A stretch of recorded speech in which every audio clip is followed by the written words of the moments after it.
Roll the intro.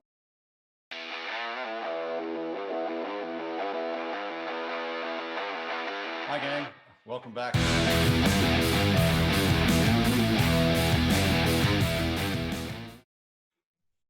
Thank you, Tyler, for that introduction. That was excellent and fun. And thank you everyone who has submitted their 5th assignments already or submitted them early. You know, when you lead students through a 100 level course about the geography of the United States and Canada, including students who are eager high schoolers who are trying out college for the first time, to my second semester seniors who are trying to land gracefully. You never know within that wide age range, when that wide range of experience, what people are going to learn.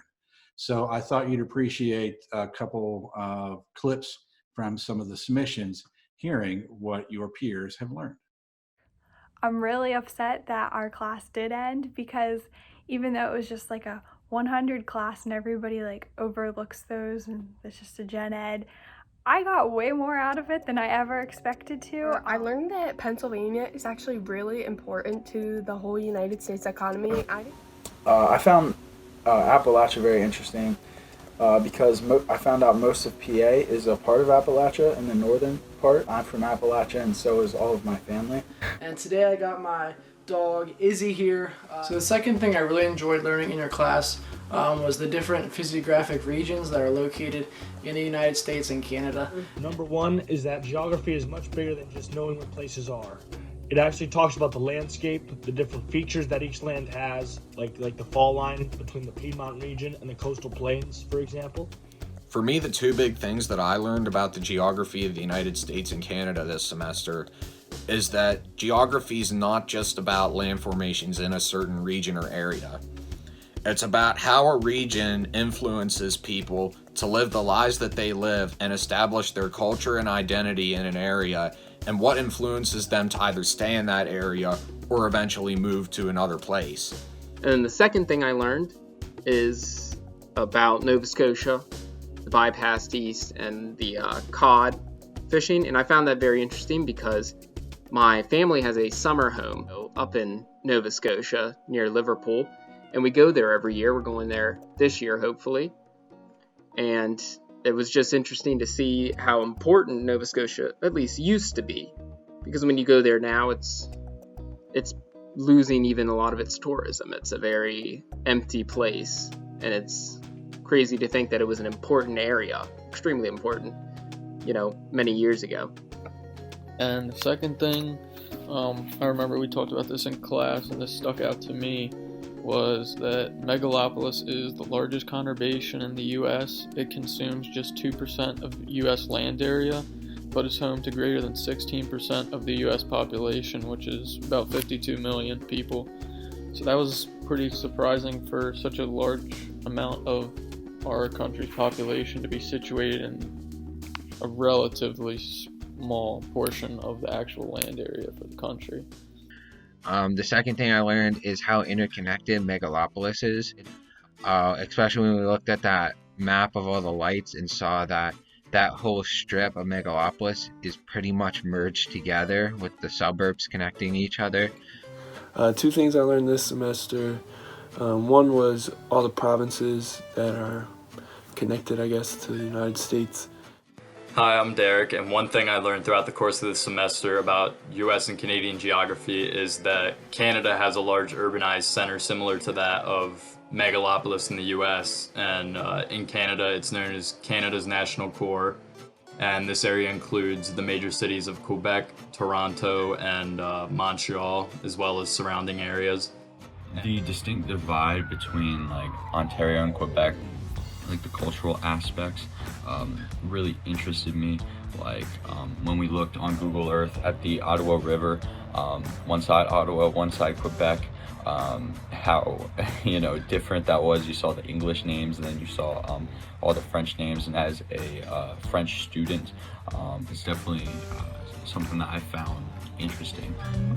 Another would be the distance decay effect and how things closer together and interact more often, and how things spread from point A to point B to point C, like the coronavirus.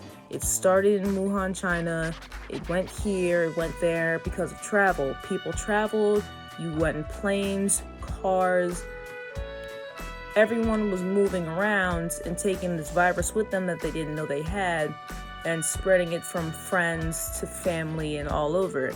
And by giving an example and doing the project where we like tracking and going through where it began and showing where it was going and seeing how rapidly it was moving. Two things I learned from this geography class would be one, the 4 types of regions, like the single feature, multi-featured, uniform, and nodal. One would be the massive scale of agriculture in North America. This is Maisie, and she is my chicken. Economic activity. You talked a lot about the multiplier effect, and I think that was spot on, and it made sense to me because I kind of think more business-minded. I'm a business major. Especially Chicago, that was one of my favorites. It was incredible to me that somebody looked at just a swampy, mucky mess, and it turned out to be one of the greatest linkages between agriculturalism and industrialization. Based on the geography of certain places, manufacturing or the accessibility of manufacturing would be so different. I really didn't think those two things would go together. And another thing I learned was probably the economic activities. I didn't even know what those were, the basic and the non-basic. And this is my buddy Arlo back here. He's been helping me out through the online schooling. That having multiple economic activities in your location is much more beneficial than having just one main thing you rely on, such as like lumber or mining. It sounds simple, but what really I believe will help me in the future and that will really stick with me is how you had us describe a location, including, the place name, site, relative location, absolute location, and identity. Two things I've learned from this class is the importance of location in the structure of economies, and also how those decisions factor into the movement of humans and their cultures. I'm gonna introduce my best friend. This is Butterscotch.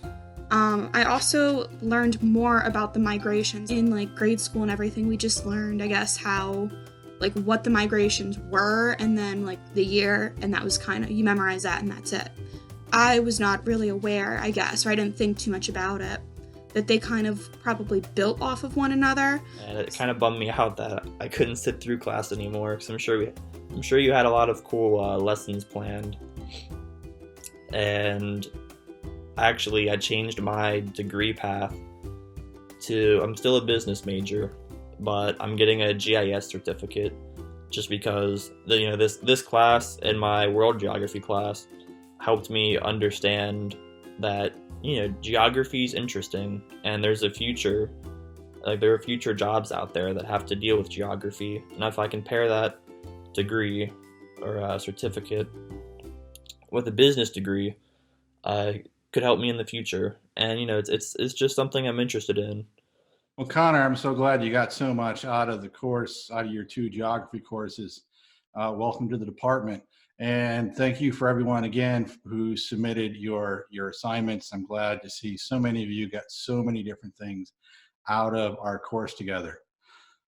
So thank you for a good semester. I hope I get to see you on campus again very soon. Please take care of yourselves, be safe.